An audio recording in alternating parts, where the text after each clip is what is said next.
Ada ustadz yang mengharamkan bank, tapi dia masuk ke tol pakai kartu.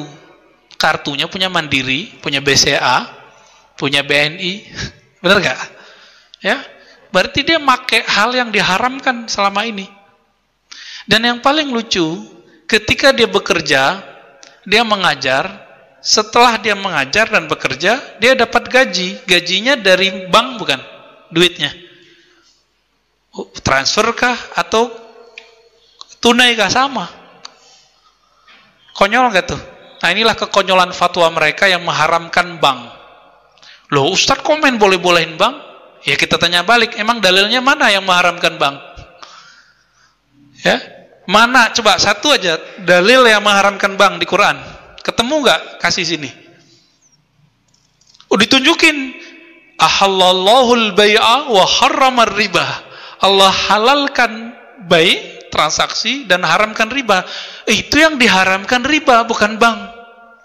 Oh, berarti dia salah paham. Dikira bank itu pasti riba. Dikira ayat itu berbicara bank. Dia lupa bahwa ketika saya mengatakan riba, di situ adalah bank. Itu namanya penafsiran atau ijtihad. Bisa salah nggak? Bisa salah nggak? Bisa. Bahkan wajib salah, Pak. Saya udah cerita sebelumnya bahwa ulama Darul Ifta di Mesir tahun 82-83 mengharamkan bank. Berarti produk bank haram semua, kredit rumah haram, kredit mobil haram tuh, makan haram tuh kalian ya. Gimana Pak? Mau? Bapak jujur aja, pernah ngeredit rumah kan? Ngeredit mobil, motor, tuh yang paling sederhana motor Pak ya. Padahal murah, ada duit tunai, nggak mau. Maunya tetap ngeredit. Tuh nggak tahu tuh cara mikirnya gimana tuh. Apa yang masalah ini? Ternyata sebelum tahun 90, Syekh Tontowi dan beberapa syekh-syekh yang lain yang mereka mufti-mufti di Mesir itu membolehkan produk-produk bank. Ramailah di zaman itu. Terjadilah pergolakan. Saya masih ingat di awal tahun 2000-an ya, terjadi perdebatan panjang di Indonesia ketika sosialisasi tentang bank syariah 2003 lah, 2002-2003. Karena bank itu difatwakan haram di Indonesia tahun 2003, Pak. Telat nggak? Ini coba diingat-ingat nih. Mesir mengharamkan bank 82 atau 83. Kita ambil aja 83, oke? Indonesia baru mengharamkan bank 2003, oke. Apa yang mengejutkan, di tahun 2003 itu Mesir sudah merevisi fatwanya. Kira-kira gimana Pak? Apa yang direvisi? Yang tadinya bank baik konvensional ataupun syariah sama mereka. Yang tadinya dianggap haram, sama dengan riba, itu dia dibatalkan.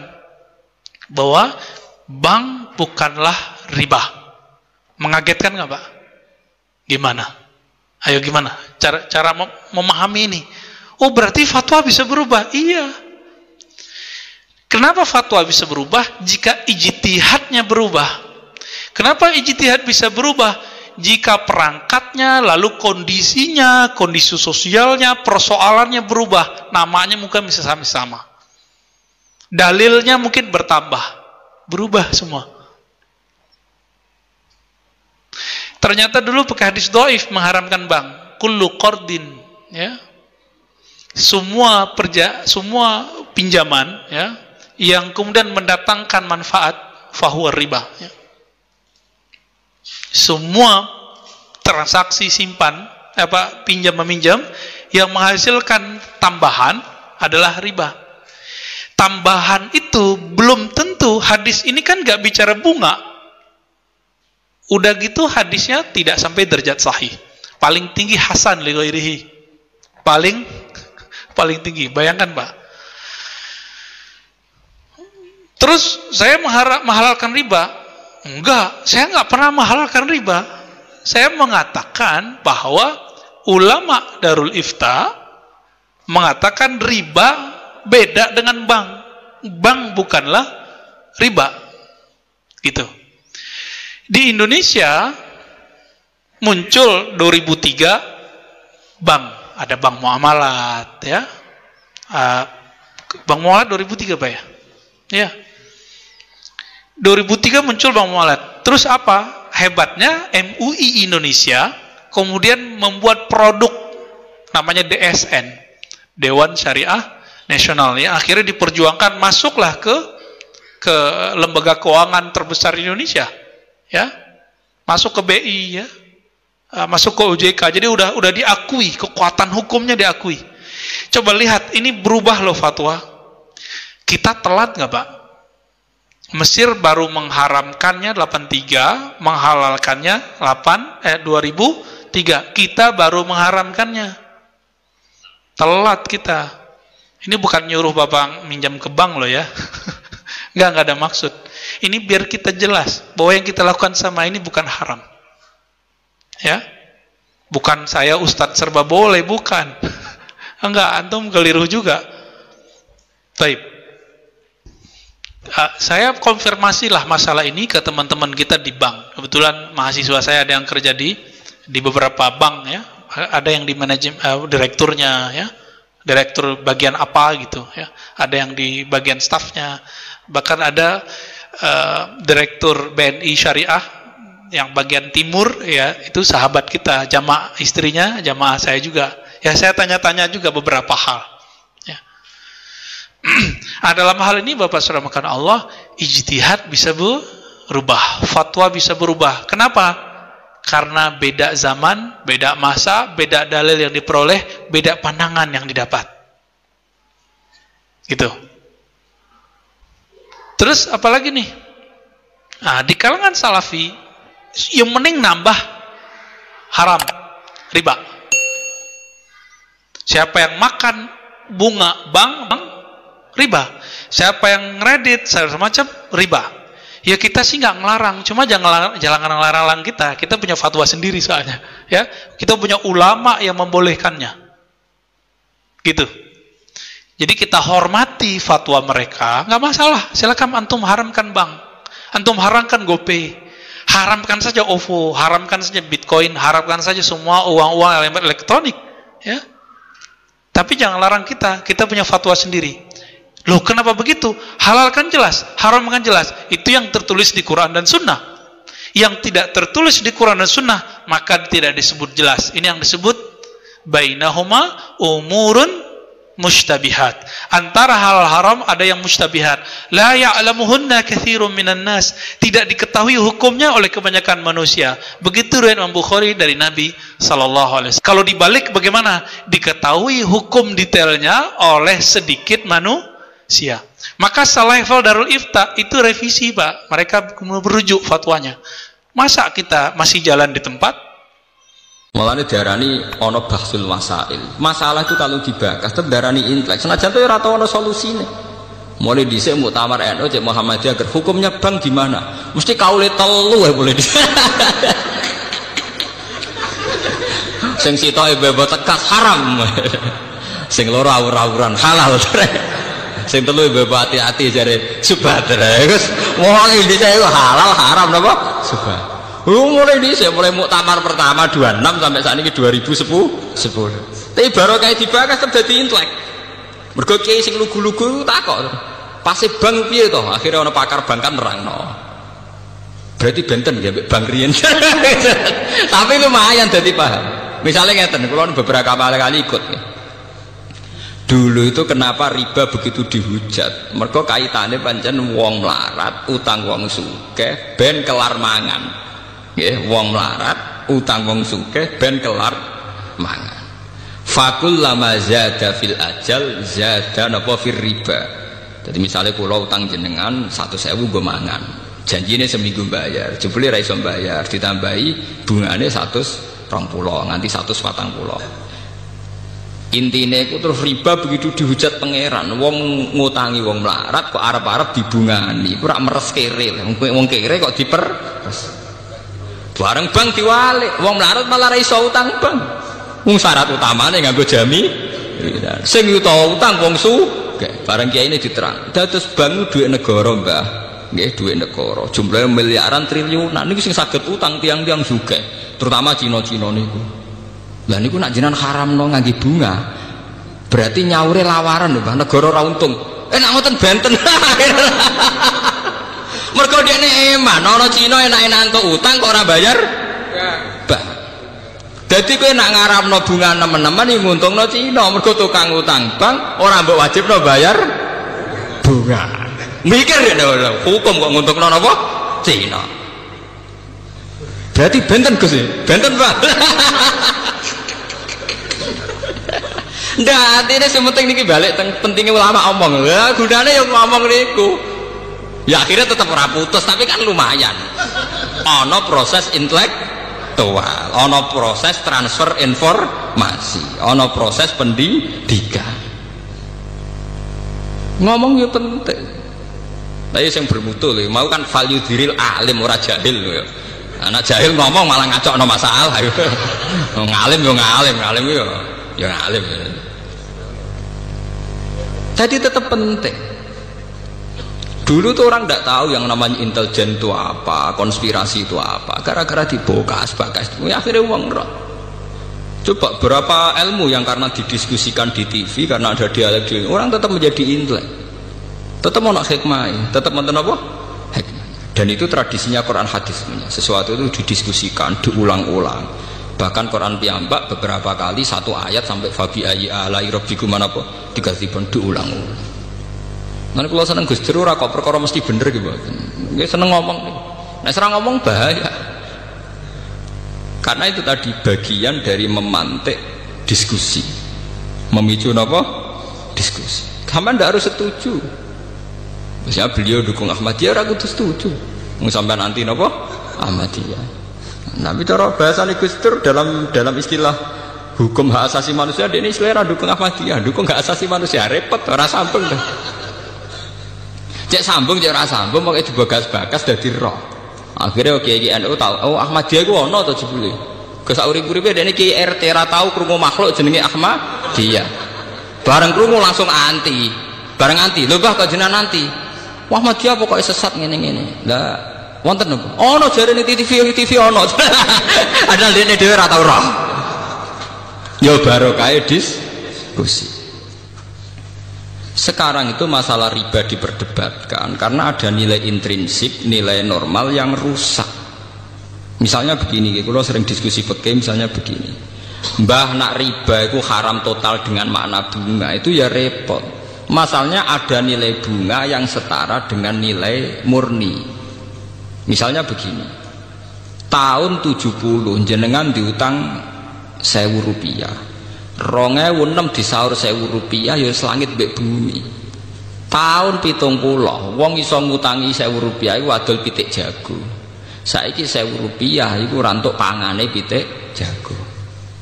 Kula menangi tahun 84 niku keluarga kula kaji niku jek adol sapi loro. Padahal kajine mau 6 juta. Saiki kaji 30 juta mau butuh adol sapi telu sapi papat. Zaman tahun 84 itu wong adol sapi 6 untuk kaji sapi 6 sampai 10. Saiki 30 juta mau butuh adol sapi papat. Artinya apa? Nilai uang itu gak terkendali. Mulane cara wong desa-desa Gus kaji saiki luwih murah timbang dhisik. Ibu kula cerita zaman mbah kula haji niku entek sapi nganti 16. Terus era pesawat entek sapi 6 sampai 7. Sakniki 30 juta mau entek sapi pinten sekawan. Artinya misalnya uang tahun 80 diutang 7 juta. Sekarang 2010 kon nyaur 7 juta. Dia tetap ndak adil. Nggih, tetap napa? Tidak adil. Mbok ya pakai krus dan krus ini diakui oleh Islam. Gini ku kalau dalam masalah begitu disuruh pakai krus emas. Jadi uang 20 juta atau 2 juta itu saat itu mendapat emas berapa gram? Di krus nggak gini apa? Emas. Nah sekarang kalau 2010 ya emas itu berapa? Sebab itu dalam ekonomi Islam, dalam fikih-fikih, fulus itu tidak pernah dihitung sebagai mata uang. Wa in rojat rawajan nukut, meskipun berlaku kayak uang emas, sing dihitung tetap nawa emas. Dan ternyata di bank-bank dunia sampai sekarang yang dihitung juga krus nawa emas.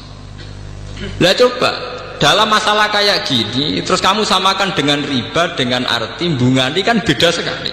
Itu kan penyusutan faktor deflasi, faktor pengurangan nilai uang.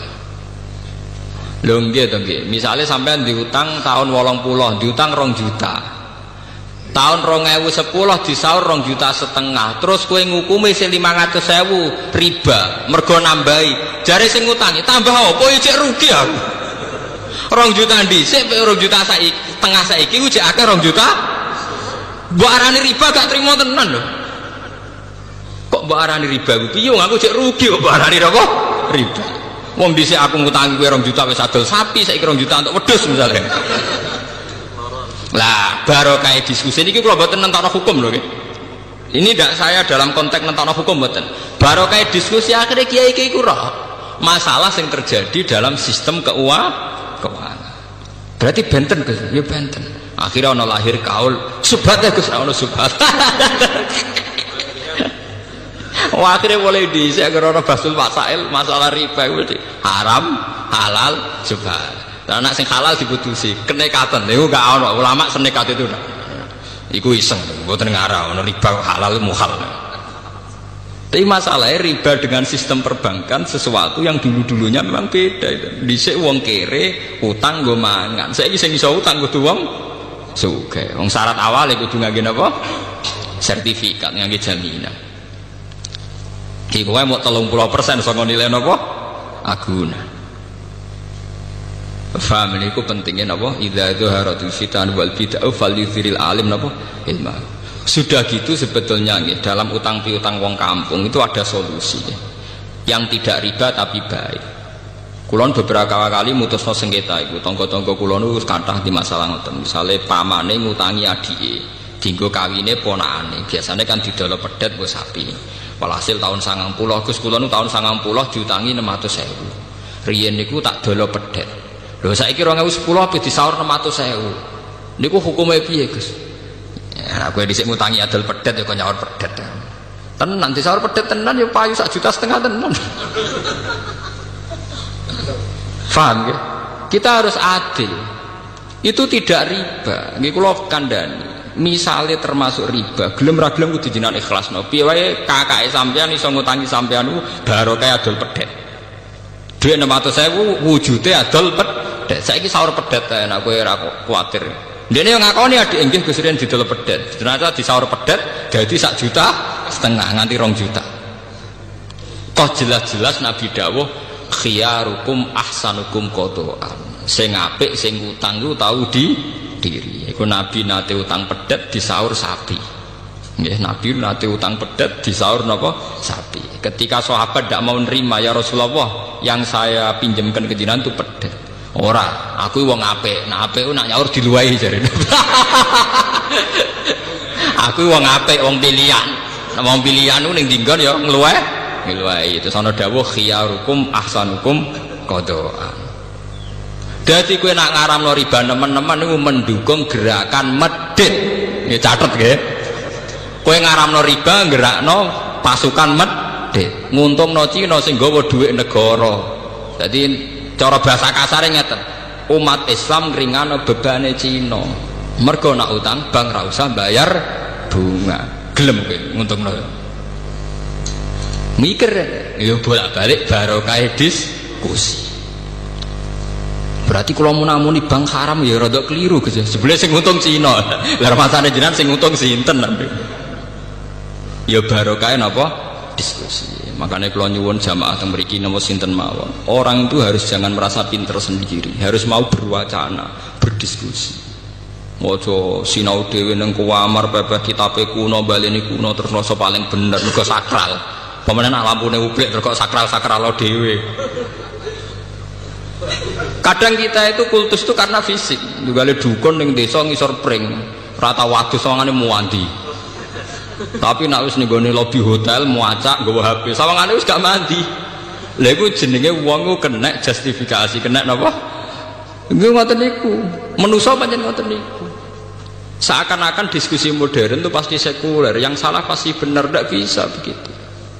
Bapak dukun ngisor kali, ngisor wit, golekane wangel, mobil raiso, sepeda motor Gak iso. Wong ora tau wadus wae tak wadus. Sanjen sawangane mandi tenan. Jajal kowe ning dukun HP-ne wis 3G. Omahe rumpesik. Sawangane kan rapati napa? Mandi. Padahal iso wae kowe mandi timbang sing ning ngisor napa? Kali. Nah, tapi manusia itu mudah terjugesti. Wong salaf sing penggaweane ning omah, balene kuno sinau kitab-kitab kuno. Sawangane mesti wong bener. Sementara sing modern itu gawe organisasi nyelametno umat sawangane wong mlete. Tapi sawae cara Allah bener sing itu. Mergo sing itu elek-elek sing ngurmati umate Kanjeng Nabi. Sing ning omah terus egois ngurusi awake dhewe. Paham ya? Cek barokah sing itu. Ijek ngurusi wong akeh. Khairun nas anfa'uhum linnas. Sing tengok-tengok ning omah kok nang ngurusi awake dhewe. Paham ya? Meskipun tetap wong soleh lho nggih, tapi tingkat kesolehane tetap tinggi sing anfa'uhum linnas. Lah tiang-tiang ngeten terus dijak diskusi ya kaget terus. Napa? Ya, tapi alhamdulillah sampai kula aja do purun tiang-tiang ngoten purun. Di kula ya termasuk kiai modern sing ikhlas. Gawang ikhlas ora hawane, dadi ora kula mbek modernan tiang-tiang sepuh nak tak jak diskusi kula nu cek purun. Mergo hawane hawa akhirat, kula modern aja hawa akhirat. Ora kaya sampeyan ya tenan hawa donya tenan.